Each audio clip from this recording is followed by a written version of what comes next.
নানা মত ধর্ম রীতিনীতির মধ্যেও বাংলাদেশ এক, বললেন প্রধান উপদেষ্টা।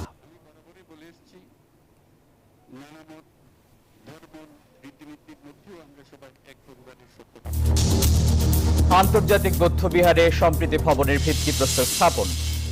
বর্ষবরণ অনুষ্ঠান ঘিরে অপপ্রচার ঠেকাতে বাড়ানো হয়েছে সাইবার নজরদারি। মোটিফে আগুন দেওয়া দুষ্কৃতিকারীদের শোভাযাত্রার আগেই গ্রেপ্তারের ঘোষণা। প্লট দুর্নীতির ৩ মামলায় শেখ হাসিনা, রেহানা, টিউলিপ ও আজমিনার বিরুদ্ধে গ্রেপ্তারি পরোয়ানা। আসামিরা পলাতক থাকায় এমন সিদ্ধান্ত আদালতের।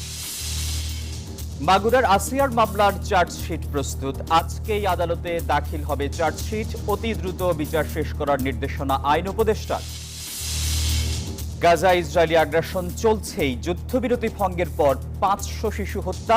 দেশে দেশে ফিলিস্তিনপন্থী বিক্ষোভ অব্যাহত। রাফার দখল নিল তেল আবিব। এবং নারী ওয়ানডে বিশ্বকাপ বাছাই পর্বে আয়ারল্যান্ডের মুখোমুখি হচ্ছে বাংলাদেশ নারী ক্রিকেট দল। লাহোরের গাদ্দাফি স্টেডিয়ামে ম্যাচ শুরু দুপুর ৩টায়।